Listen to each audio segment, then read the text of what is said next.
Attention, citizens. It's time for Super Pulp Science. This is Super Pulp Science, where we talk about how genre gets made. I'm here with my long-suffering co-host, Justin Curry, known the world over as Chasing Artwork, and producer extraordinaire, Dan Vadeboncoeur. Dan, right. Who Jess got to see his name in lights, well, backlit on a computer screen, his very first comics credit aside. Yeah. Dear listeners, stay tuned. We're not going to tell you everything about this just yet, not until we're closer to release. But I have a project that I can't talk about yet. That's right. I'm the worst kind of person. I've always wanted to have one of those. Yeah, now you have a project you can't talk about yet.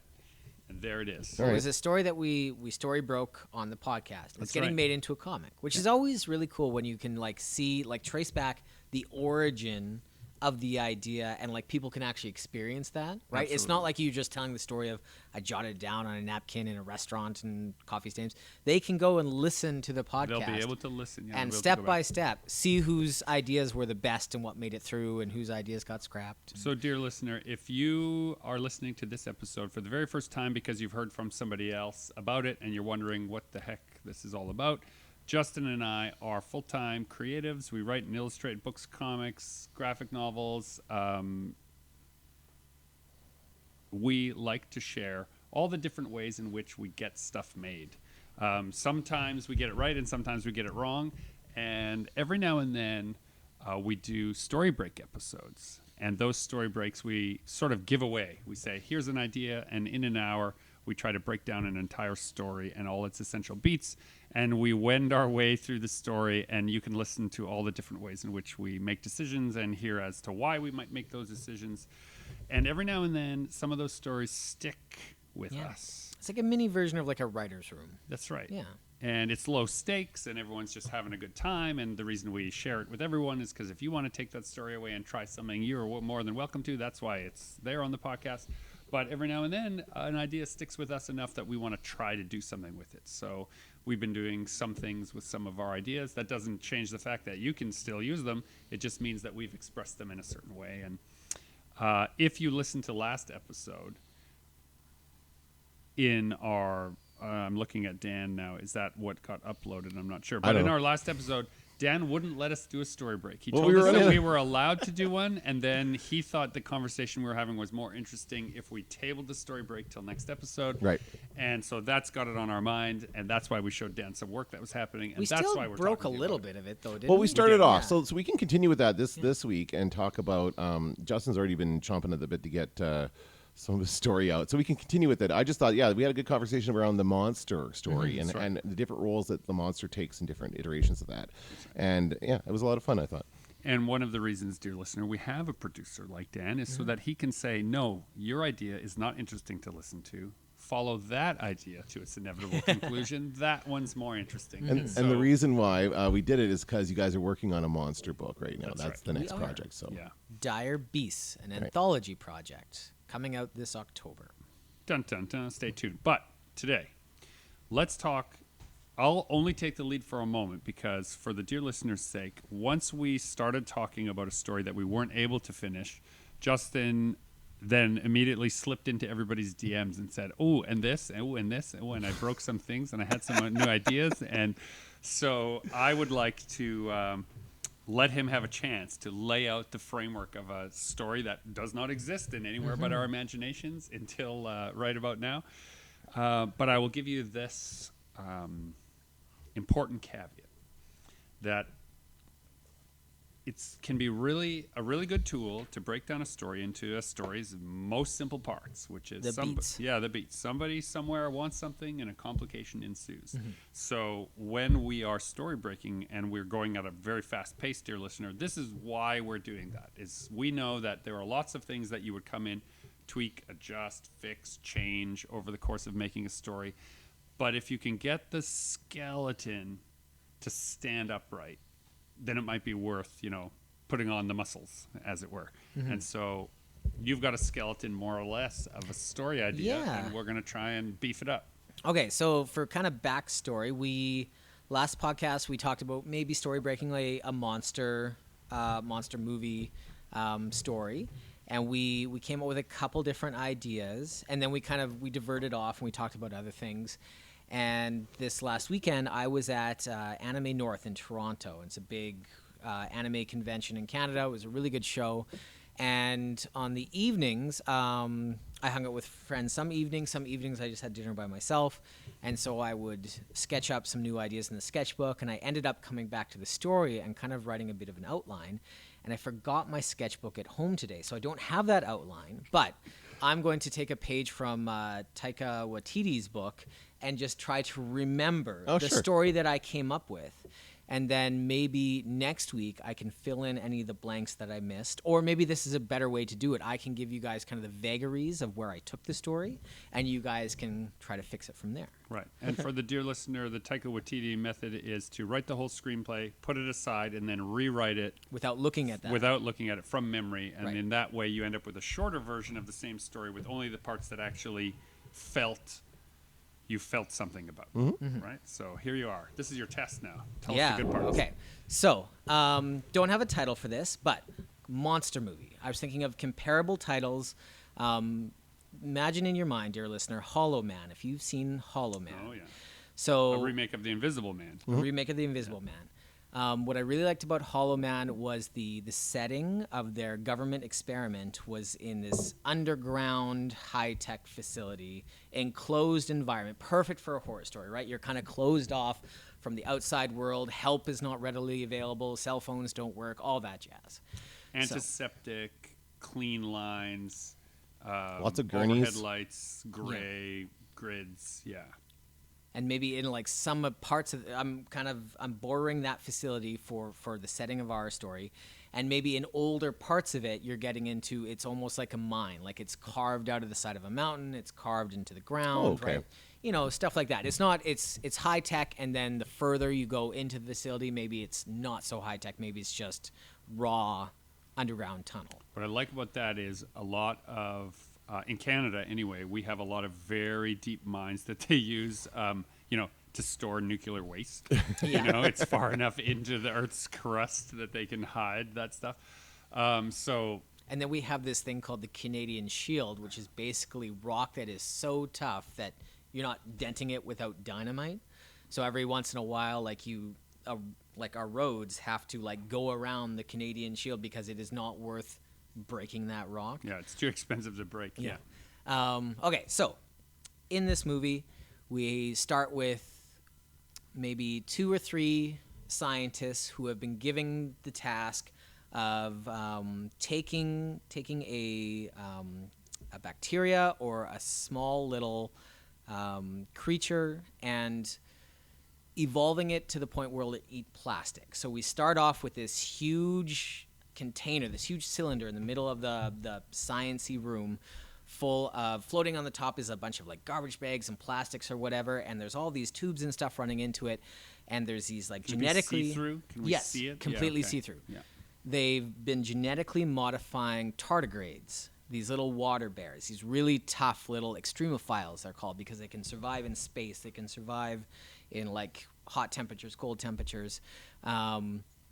As I'm talking, I'm also reminded of Deep Blue Sea, very similar to Hollow Man in that it's an underwater facility. That's a great setting for a right? movie, I would say. Same kind of thing. So I'm stealing those facility settings, Hollow Man and Deep Blue Sea. What I like about this is the Deep Blue Sea thing. For those of you who don't know, the basic idea was Alzheimer's research, because sharks don't have that same kind of brain. They get really old, but the brains don't degrade. Yeah. And so can we, make a shark with a big enough brain that we can extract the enzyme or whatever we need? And so as a result, they ended up making very intelligent sharks that then come and get everyone. It's very plausible, and that's what I was talking about last week. The story just has to be plausible enough to make sense. Yeah, and not so that's realistic, all we're doing. just plausible. Yeah. So unless your maniac was armored like a battleship, there's no maniac in this case. Yeah, you're right. And we've got maybe a couple interns, like college level scientists who are not as, they're just starting their career. They're hungry. They want to do something really important, and they really believe in this project. And then we've got like the older, more curmudgeon-y scientists who have to answer to the military or the government or whoever's funding this whole venture, right? I'll throw a +1 on there. The interns are at that careful break point where if they get more funding, they get to stay on with the project. Sure. And if it doesn't get this next round of funding, they're all going to get let go. Right. And so now they have, I don't know anything else about what's happening in your story, but now we have a motivation to take a chance. Yeah. I also want to throw in Blake from Workaholics is the janitor. We have a plucky janitor. Which one's Blake? Is that the guy with the big hair? With the big hair, Okay. yeah. I haven't seen that, but I'm with Those you. of you who know Blake from Workaholics, can immediately picture him in our Hollow Man-esque Deep Blue Sea movie. So 2 or 3 scientists, some interns, and a plucky janitor. The only thing I would like to add is that instead of having it have the goal be for it to eat plastic, I think the goal for the experiment should be to try and make it eat something else, like turn it into a weapon. But it does end up eating plastic. Well, that I think as is a our result. twist. Yeah, right? I think the goal is to clear the ocean of plastic. So we're gearing these Oh, tardigrades I see what you're saying. I get it. to eat It's plastic an environmental thing, but and it's going to turn ignore against it. organic, Yes, right? okay. They're not like we are going to make some kind of super animal, unleash it onto the ocean, and it's not going to touch anything other than the plastics. And the idea here, as I'm understanding it, is that it's a microscopic organism that you want to make macroscopic. They're like you can't see water bears with the naked eye, but they're not bacteria. They're bigger than that. And just like in Deep Blue Sea, we're going to spray them with evolution spray or genetically modify them to be bigger versions of themselves. Okay. And I don't like that's the suspension of disbelief that we're going to be asking our audience in this movie, right? That they've developed a way to take these microscopic animals and turn them into something more robust. So are we there's a moment where a person would say, oh, well, we should go research all that stuff. I'm going to tell you, dear listener, don't do that when you're doing your story break. Don't run off and research things. I made a note here. It's related to what Star Trek would do with technobabble, right?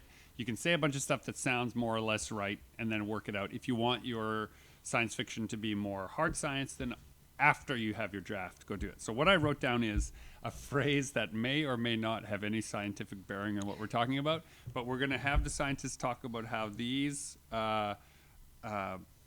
extremophiles will consume long chain polymers. Hey, Which there I'm you go. sure is related to plastic in some way. Absolutely. Polymer is a good Right? word. Long chain polymers, and so they break down that so that it can biodegrade. Yeah, and that makes it sound realistic Right? and plausible. That's yes. right. So we have a microscopic organism that breaks down long chain polymers and allows it to biodegrade. This is Okay. going to clean up the ocean. So here's We're going to be rich and we're going to save the planet. yes. Hey. Yeah. Here's the next beat, right? Okay.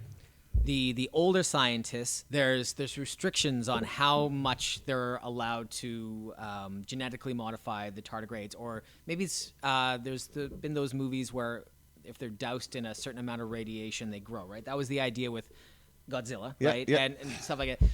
Certain With kinds all of movies from the radiation, 50s. Pretty right? much, it's radiation or Giant crabs. toxic waste, Exactly, right? that Yep. kind of, or something like that. Yeah. Anyway, so the head scientists are kind of putting on the restrictor plates of what is allowed, what is ethical, what they've been cleared to do, and what they're not. Then there is a point where they're testing out the experiment, and there's a failure. Okay, head scientists need to go and have their board meeting to decide what's happening with the project. Left at the facility are the younger scientists and Blake, the janitor.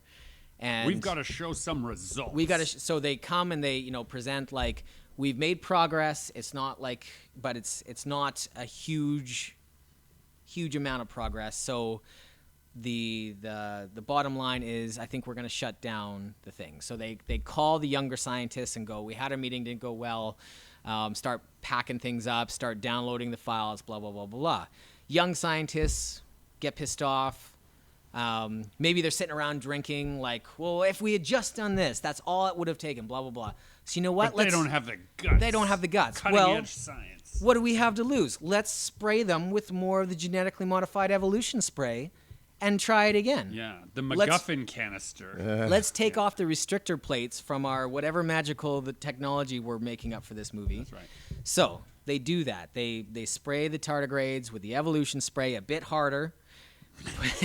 They science even harder. And they run the experiment again. I don't know what run the experiment means. They dump in the plastic and they dump in the tardigrades and they watch. And like magic, the plastic gets eaten up into nothing. It dissolves into nothing. We've done it. Cheers. Oh my God. We've saved not only like the planet, but like we have our jobs and blah, blah. Everything's hunky-dory. So I think then we kind of like have it. But wait. Yep. But wait. In that moment, the young scientist, and because I'm privy to this happening in real life, the young scientist makes the breakthrough, the thing that would be publishable in the scientific journals. They're the ones, and the older scientist takes credit for it immediately. You have to have somebody who was not good enough to make the cut to present to the board, right? They're not quite good enough, so they've been left to babysit. And so they're going to steal they're just trying to steal credit for whatever it is. Whoever that character is, there is often a person in that academic scientific thing which their ego has taken so many hits about not being as smart as the young person or as smart as the oldest person, and they cut corners, they steal, they cheat, they plagiarize. I've seen it happen. We have a Burke. We have a Burke from Aliens. Yeah. So the next beat that I had was it's later that night or early the next morning. Blake, the janitor, is cleaning up from the party the night before. Maybe he doesn't exactly know what went down. He just knows the guys were happy, good for them, blah, blah, blah. And he gets close to the tank and starts seeing these like little microfish, like cracks in the tank. Ooh, yeah. And like maybe gives it a tap and the tank breaks and he's doused in the water. Sloosh. And he freaks out because he knows this is science water. God knows what's in here, right? Water. And we think maybe he's safe for a second, and then his clothes just start to dissolve off of him. And okay, wait. There has to be a production design moment where there's clearly a joke taped to the tank that says like "Beware, science water," right? Like handwritten, and they've stuck it on, and everyone's had that joke earlier, and it's like been around for a while, and so he looks at it and it says "Beware, science water." Yeah. But then this time, okay, so. Even though the water has broken out of the tank, this facility is set up in a way that everything, like the water drains into compartments or tanks underneath, right? Yeah. So the younger scientists arrive to see that the tank is burst and Blake's clothes are dissolving off him, and they freak out. Somebody mentions, like, open the reserve tanks underneath or something, so all the water is captured in a tank in the basement of the facility. So it's like up to their knees or waist or something, and then they pull it and it drains out of the room into the storage area. Yeah, so it's all contained. Their special tardigrades are all contained in a tank underneath, and this is important. Because we can't see them now. Can't see them, but everything's been collected. Okay, now we need to get, like, Blake into quarantine. And his belt is falling off. His plastic tag is dissolved. Right. All the buttons are gone. And I don't exactly know of the blocking of this or how we're all going to accomplish this. But at some point, he's in a towel. He's shivering a little, like, what the hell just happened? And he's not on the ground floor anymore. He's in, like, the main control room. Wherever they were having the party, there's some, like, a side area. Something like that. So what we need to happen is to get a couple drops of that water straight into the turtle's ooze that makes the things evolve, get bigger. Oh. So rather than, like, the ones contained in the tank are exactly what the scientists were trying to do. Right. But now we're going to take a handful of them and take them way further than the scientists ever wanted to take them. And these are going to be our 2 or 3 or 4 actual monsters for the movie.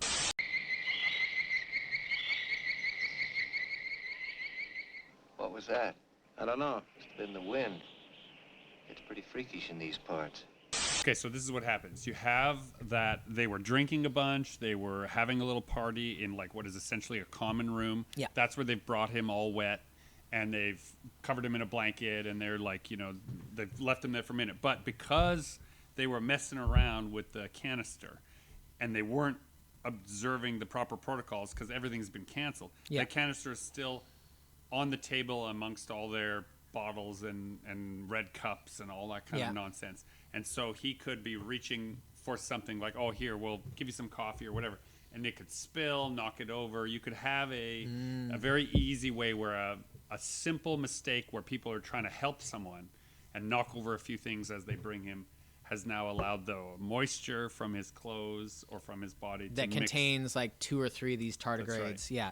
Or maybe it's just, like you said, they thought they were closing down, so they didn't follow protocol. Yeah. And so there's exactly why you follow protocol. Something has been left way too exposed, and now we have basically the incubator for our mega monsters or actual monsters for the movie. Okay, so for the dear listener, we will sum up.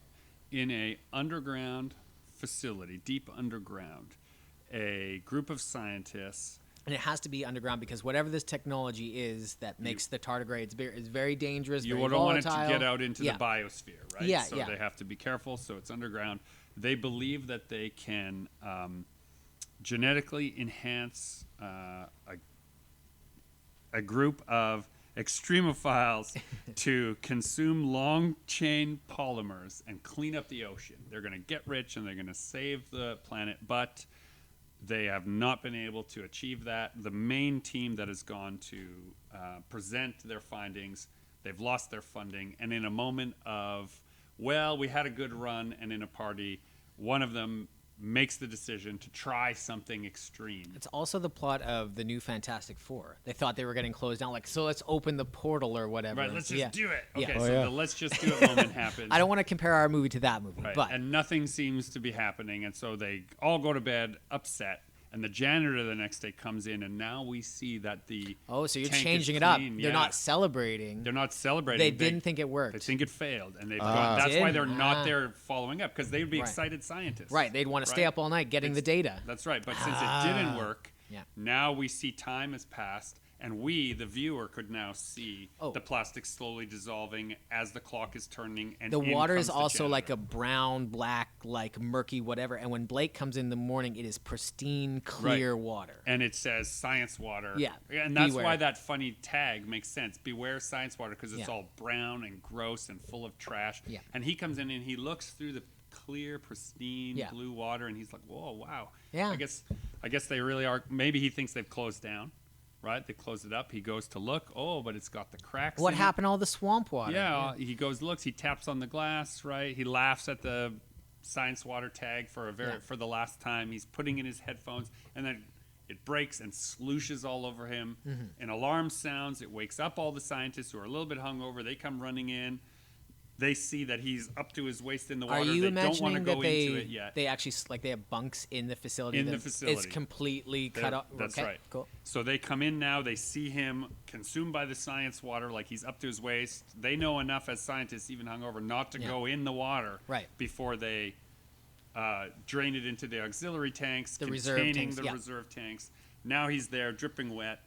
They're worried about him. They're concerned with him. They've known him a long time. They've worked together. Do they also not want to get in trouble? So maybe they're not following now, protocol. that's right. You're Now they got to try and hide what went Yeah. on. So they bring him into the common room. They cover him up, and they notice that his ID plate is all soggy and droopy and dissolves. The buttons on his shirt disappear. Yeah. His belt buckle falls apart, and they're looking at him. They're a little bit panicky. Well, I imagine in newer clothes too, like there's probably plastic threading involved. Like, how much plastic is actually in clothes? So much. In fact, anything with a little bit of lycra in it, like the jeans I'm wearing right now, have a little bit of spring to it. There that you go. starts dissolving, right? I mean, we could even make the point that this experiment went wrong. That it's now dissolving. These polymers are also in other things, and then Right. and then it's just all going to be, and that's going to just snowball from there. It's going to start being more and more things that we're going to start. That's right. seeing And so become now, dissolved. in the panic of that, they knock over the canister they used, but they don't notice. And so a couple of drops of water and that canister over to the side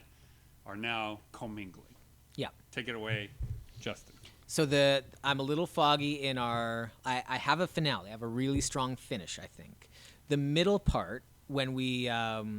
So basically, now we have our alien has burst through the chest scene has kind of happened, and there is. For the dear listener who doesn't know, that's an alien reference. No alien has burst through anyone's chest. We just mean that Right. the cat is out of the bag. The cat is out of the bag. So, over the next couple scenes, I think while the lead scientists return and there's some fallout and whatever's happening there drama-wise with the characters, on the sidelines, we now have like a kitten-sized tardigrade, right? Okay. We have a tardigrade that has grown into something the size of a rat, maybe like a little bit bigger. And then when the scientists find it, maybe they try to kill it. And we have that scene from Life with Ryan Reynolds where this thing is incredibly hard to kill, right? The scientists have to attack it with an axe, and they're trying to burn it, and like they're trying to do all these things, and it's not trying to attack them, it's trying to get away, but they're like, what is this creature? We gotta kill it, right? So it very, very hard to kill. And do they recognize you'd have I don't think they they have some exposition where they recognize so that's what coming it up. is? Yeah, Okay. that's coming up. So monster in the lab, kill it, right? And they end up killing it much harder than you'd think, and then they get it on the table. And now we have our autopsy scene. Beautiful. Right? Yeah. What is this thing? Where did it come from? And then there's Dawn like, we made this. How did this get made? Well, maybe this happened, maybe that. And then they can kind of, do the dissection scene of like, look at what it's doing. Like it's integrating plastics into its like skeletal structure. Like it's half plastic now or something. Yeah. So one of the things we had thought up right at the end of us having this idea last episode was I said, okay, if it's consuming the quote-unquote long-chain polymers, normally what you do is it breaks that. In nature, those things that they're experimenting with that actually do this, it breaks down, right? But in this case, it consumes it And then maybe that creates was a exoskeleton that's tough and hard to break as a result. And maybe that was part of it. They made them like endlessly hungry. So these things would just like multiply and multiply. Like normally they'd stop. But Yes. they've broken that part down. They so broke don't down. stop. Yeah, they broke Mother Nature's code, and they made these things ravenous. And then rather than pooping the plastic out, they like grow with it. So it got a lot bigger than it was supposed to really quickly. Well, so then that scene where they're trying to kill it, it could be big enough that it's like eating the plastic bottles, and then it's grabbing some of the furniture, and then it's chomping on a like keyboard, just or- yeah. eating Yeah. all the bits of plastic around. And then as we pull away from this dissection scene, we see two more bigger ones scurrying through a vent or something. Right. We see that they thought they got the one, but there's actually two more. Maybe This would correspond to a flickering in the power, like because now they're in the vents and they're consuming the wire coverings. Yeah, so that's where, because basically we have monsters that wouldn't be interested in eating people, right? They don't want flesh, but they want everything else. Mm-hmm. So maybe they upgrade from eating plastic to eating other unorganic material. So they start to eat the facility itself. Yeah, this is that trap branch people. point. We have to ask yourself. The easy solution is to figure out a MacGuffin where now they start eating people. It's the horror movie. No, I think they just get big and dangerous enough. Well, this is what I'm saying. Right. And then the other flip part, the harder thing to write to is because you would need to really understand the environment and do a bunch of pre-production to make sure that it was all existed as sets, if it was a film, for example, that now the things they're eating turn the facility into a dangerous place for them as it starts to break down and stop working. Right? Well, and I thought hippo, right? Hippos don't want to eat people. Right. They're just... But they'll mess you up. They'll mess you up if you get too close, right? Yeah. Yeah. That's kind of what I'm thinking with these. They're not. It doesn't want to eat anybody. Right. But if you try to stop it from eating, it's going to mess you up. Wait a minute. What are you doing out here, honey? Honey? Now, how big are these things going to get? So I don't exactly know if we want to keep like 2 or 3 around, or we just want one left that just gets really big. I was thinking maybe the next one they see has gotten like dog-sized, and it takes some like sciencing and some ingenuity to kill that. And as soon as they kill it, the other one eats it and becomes bigger because it eats it. And now we have like the one hippo-sized one is kind of the final boss. And so those of you who aren't aware of like what a water bear looks like, you have to Oh, imagine Google like it. It's gross. yeah, they're Yeah. gross. The front of it kind of looks like a trash compactor face. Yeah. It just is like a weird mouth and multiple limbs, and it's all segmented, and it's like a cross. They're kind of cute. I don't know. Yeah. Not if it was. Not Not if if you it's could see coming it. for Not you. if it was coming for you. Yeah, if you can- And then so that's all a little foggy. That's where we get some good kills and blah blah blah. But the ending has to have like our last two scientists are down in the where the Oh, reservoir wait. water was. Before you reveal the Before I secret. end it, okay. So, dear listener, you're writing your draft. Someone somewhere wants something. A complication ensues. The best way to end your story is to go back, especially in this draft stage, right? To go back to the beginning of your story and pick a detail you didn't know was going to be important and decide it's important. and make it the way in which you end your story. This does something really important for your listener or your reader or your viewer in that it pays them for paying attention. Oh, I noticed that. Oh, is that how you're going to... Oh, that's important after all. Those things. When it's done badly, you can see it coming because the camera lingers on the thing or the whatever. But when it's done well, you feel like you've discovered it right along with the characters. A great example of this is the loader in Aliens 2 that Ripley knows how to operate at the beginning of the movie. That's right. She needs it again to defeat the Queen Alien at the end.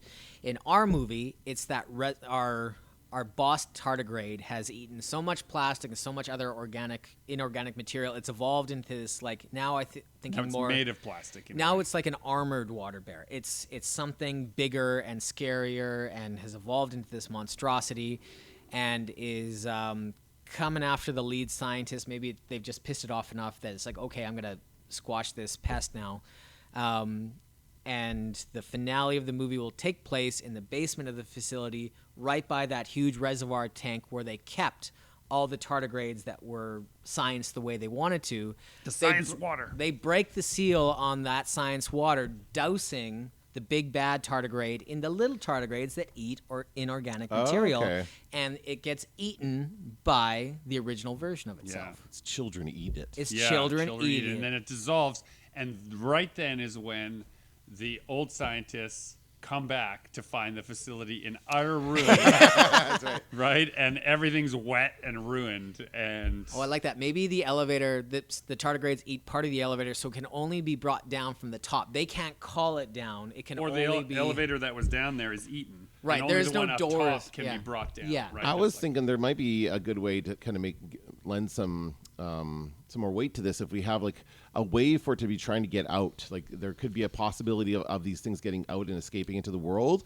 and that's something they definitely don't want. Or is it just mindless and eating the facility around it, and it's like a collapse is imminent if they don't stop it? But it's like if it gets out, it's going to be like Could you horrible. have it connected in some way to the water table? Like there is a way where it could get out into the existing freshwater table. They know from the dissection that this thing will eat endlessly and reproduce endlessly, and it's hard to kill. And like maybe their sewage water, right? Their sludge water comes in this long. There's some kind of way in which that stuff comes into the facility differently, and they have to stop it from getting out that way because it would connect to the ocean, for example. You know, I'm just making stuff up right now, but you'd figure that out in your second draft. But that also would give the characters a motivation to be seeking the main reservoir tank in the first place, right? We have to cut this tank off. We have to close that thing down so that it can't get from there to the ocean, right? And that is then where they have their final confrontation, where the stakes are really high. If we don't win in some way, it gets out. These things will take over the earth. That's right. Yeah. And so it seems like it's going to be a last stand to stop them, and then one of them cleverly remembers that the tank is right above their head that is holding all the other stuff, right? You don't spell that out. You just let it be a surprise. Just let it be a surprise. Yeah, because they'll be being chased or whatever through the facility and whatever is happening, and by the time they get to wherever they end up, they'll be like, "Oh my God, it's right there! The tank's right there. That's right. Let's just blow it up or something, or break it open." Yeah. So how you would do that is you'd have a character at the very beginning doing some kind of walkthrough of the protocols. Yeah. Like we're siphoning water off from site B into site A where we are, and then we use that to go into the tank. And I mean, you could do it with a tour, like a new employee. The intern is getting a tour of the facility. They explain everything at the very beginning of how it all works. That intern is saying, well, they're saying to the intern, you know, you might be here the next 6 years if we get funding, or the next 3 days if we don't. Sure. Right. Yeah. Right. Yeah. So I'm not sure, and there could be a little laissez-faire about it at that point. And that's definitely the final girl. One of the final scientists is definitely, how was your first day? Kind of. That's right. Yeah, that's right. That is some kind of joke at the end where it's like maybe they've come in and they're supposed to show up at 8 a.m. or they're supposed to show up at 4 a.m. or whatever it is when they do, and then they just turn to the boss and like, okay, so I'll be back tomorrow at 4, I guess, you know, or whatever it is, right? As if this is just a normal day at work, their first day at work. Actually, the why this, why now of the story, which is also a good framework for how you establish why we're seeing the story happen. The why this, why now of our story is, of course, they're about to lose their funding, but the why this, why now of the character and our point of view character is it's their first day on the job, right? Right. A classic. Yeah, yeah. Yeah. Yeah, you're being introduced alongside your character. And they are disliked because they're a nepotism hire. Ah. Right? Yeah. So it's their uncle that's one of the head scientists that's out on the board meeting, That's right. something like that. Yeah. Yeah. So that's our monster movie. That makes sense. I think overall, almost all the There's parts some are there. where it's missing is you need some good kills. You need some good monster moments. Like, how do you make this scary? How do you where's the? How do you raise the stakes? Yeah. Who's getting eaten? And so that's, dear listener, second draft problems. Sure. Right? I have one way to think about what we just did is we plotted the story. When people talk about, I want to have my plot, and then I'm going to write to the plot, this is what we're talking about. Which elements lead to which other elements in a logical sequence to the end of the story? Then you come in and say, what do people think about this happening to them? What do they feel about this happening? What are they going to do? What are they going to say? Those are the elements that turn it into a story worth watching, because now a human element is making it real. Could make it a big cat and mouse. Like, this facility is maybe it's built on top of some kind of old bunker, and is just a maze of corridors and old shafts and blah blah blah. And so they're constantly trying to track this thing down. Could it be in some old plastics manufacturing, some military installation that was just so that you have all this plastics around and plastic material and plastic things so that it can have a lunch buffet that makes it really Well, dangerous. maybe it upgrades from plastics and starts eating other stuff. Like, maybe it starts chomping on the metal beams at some point. Yeah, you could make it really anything. Right. Can we have them make some kind of chittering noise or some kind of scary, creepy noise? What noise would a water bear make? So I don't Some- know. They probably don't make any noise. if they're Something in all water. bass, just No, it's be creepy. It's a thing that's scurrying around, right? At first, it's First, small at first. and kind of skitter. like think about in them where they have just that high pitched squeaking or whatever. It's the ants, Yeah. but Yeah. it's whatever they're trying to say they're coming. So it's kind of an indicator of.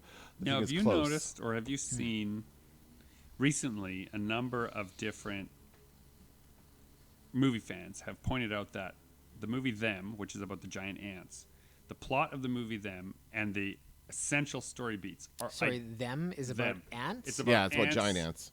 Giant ants. And here's the thing: it's about giant ants, and the military comes to go into the Is this ant an old nest. movie? Yeah, very Okay. old movie from the 50s. Yeah. It matches up story beat for story beat, not character beat for character beat, but story beat for story beat with aliens. Oh, Oh. wow, that wouldn't surprise me. And there's a number of interviews apocryphally. This is third-party information. Does not represent my own research, but people are saying that there's a number of interviews where James Cameron says that was one of his favorite movies growing up.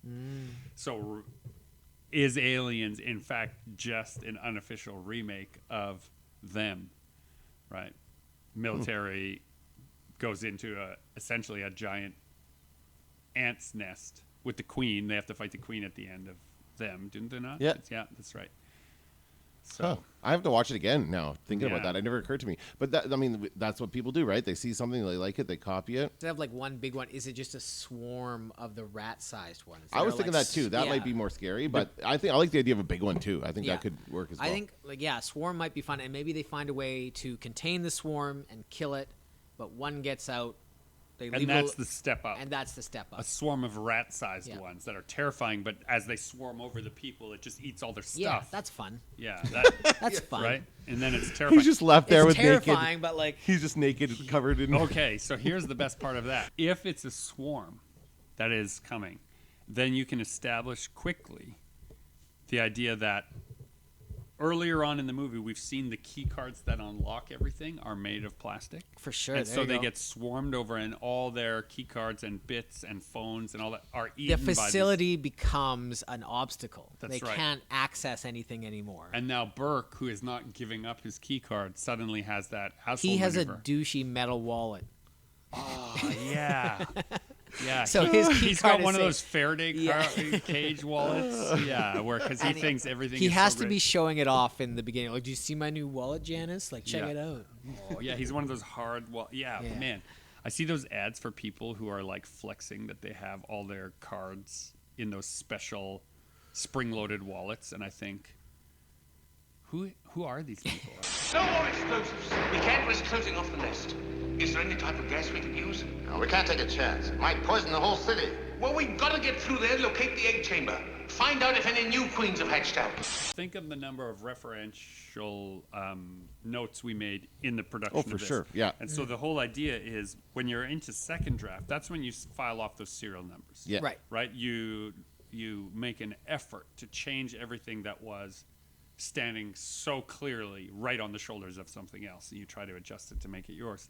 And the way in which I think is easiest to do that is through the point of view of character.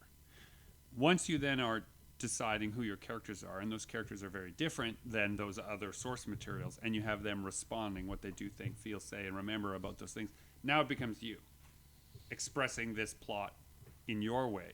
And that is how it's very easy to, quote unquote, file the serial numbers off an idea that's, not yours. Imagine, for example, everyone has an uncle that visits all the time, right? Imagine any movie starring that uncle that visits all the time. Even if you went plot beat for plot beat, expressed through that person you know well and how they would respond to it. My Uncle Dennis would definitely have changed the movie Aliens completely, right? If Uncle Dennis instead of Sigourney Weaver, right, were in that movie, I kind of want to see that version. Right. So just by way of example, right, when you're thinking about what to do with it. Okay. How are we doing for time? We got 42 minutes, so we could go a little bit longer. So what's next? So what's your approach to... No, let's reverse engineer this, gentlemen. You've seen this movie. Imagine you've just come out of the theater, you've watched this movie. It's what we all do now. We think about how we would have made it differently and what it was missing. So what do you feel like? So I feel like this is not going to be like Alien scary movie. I'm thinking more like Tucker and Dale versus Evil. So like, it's a humorous tone. Okay. I think that's the way to take it. Like, Yeah. we still have some gory kills. We still have the horror sci-fi More of a elements. horror comedy. But we need to... I don't think this works as like a dark, depressing, Yeah. scary movie. I think this works as more levity, dark humor, horror. It's Cabin not- in the Woods. It's not sinister, yeah. It's not sinister. Can we call it the Bad News Water Bears? Science water. Don't go into the science water. Science Water Bears. Yeah, what's a name related to plastic that you can tie in, right? Or a Save the Earth slogan that you can adjust to be. Or maybe the tone of this movie is going to depend on that creature design. Please recycle. Sustainable. Sustainable. Sustainability. Something like that. Please recycle. Yeah, sustainability is not bad. Something around that. Yeah, Don't litter. yeah. No, because it's about reusing and like there's the 3 R's, the reuse, recycle. Lake Placid. That's the tone, right? That's Gotcha. a total for Monster movie. everything from you, buddy. I know, but Dear come on. listener, please see previous episodes where I strongly discourage you from enjoying Any Lake chance Placid. to bring up that classic movie. I want you to know that Justin and I may Tremors, come to blows one Tremors day. as well. It's not like a... Tremors is a better example. yeah, great monster movie, but never like nothing. There's only one kill at night in that entire film. Everything else happens during broad daylight. So one of the things that, in a way, Lake Placid, as loath as I am to admit it, and Tremors have in common, is that the kills are taking place with people who are connected to the community, but they're not main characters. They come upon these sites, and we see how the story, like Tremors is a great example of how the story is structured is we, the viewer, see those characters for a few moments in their everyday lives, and then the graboid comes and eats them, pulls them into the ground, and then our main characters come upon them, and their humorous and somewhat over-the-top reaction, so that the viewer gets to see the kill, but we are not burdened as an audience by saying, well, why aren't they more affected by this? Like, they just watch that person get eaten. Why aren't they respond? And that can be a hard thing to strike in a tone of a film that's supposed to be lighter. We're supposed to laugh along with these characters.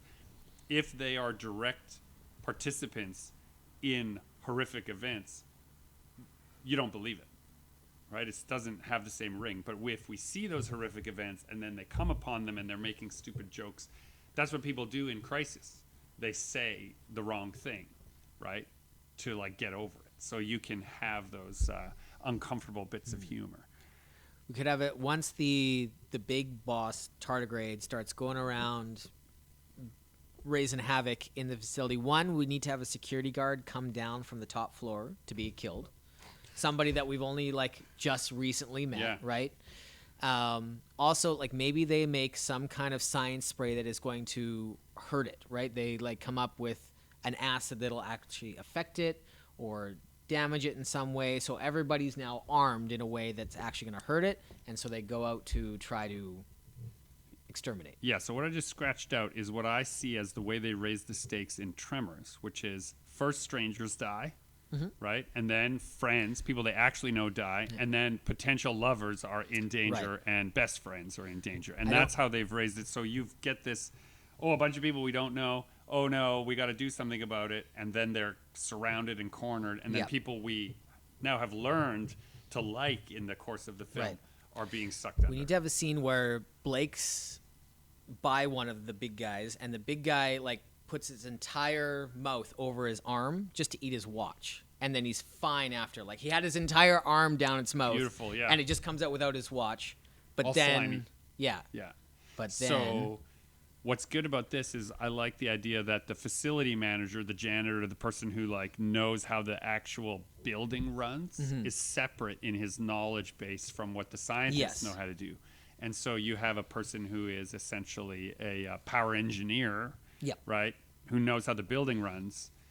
They need his information. So the guy that they've mostly been relying on to like mop floors and like clean up after them, they find out actually is the guy who manages the boiler and makes sure they don't blow up. Again, if this facility is much more than just where they've been working, it's all abandoned stuff. He's the guy who knows about that, and maybe they need to take advantage of that to survive or kill the monsters.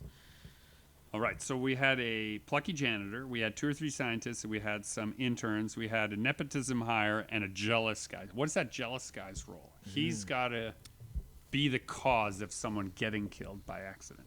They have a chance to either get out, call for help, admit. They have a chance to come clean, and he shuts that down because he wants to spin this in a way that's going to benefit him, and then by the time... And then they lose that chance to either call for help or turn it around, you know? Yeah, there's like a facility lockdown escape mechanism. Yeah, something like that. That if they take that elevator, right, let's say it has a thing There's where a lifeboat. where it will eject them to safety and take them up, but it'll lock down the facility and obliterate it. Right. And he disables. So that way you can have everyone. There you go. The first act is like, we got to race to shut down and blow up the facility, escape on the thing. And then he stops that from happening so that he can take credit for the discovery. And now the follow-up solution is to use that tank. One of the things I really like about, and George Miller is in the public eye right now because there's a new Mad Max, but one of the things that all of his films have in common that I absolutely adore is that all the Mad Maxes are a string of events where characters attempt things that fail. Right. And the story is a string of failed events. And we get to see things just going wrong and going wrong and going wrong. Nobody who states a plan in a George Miller movie ever gets to carry out the plan.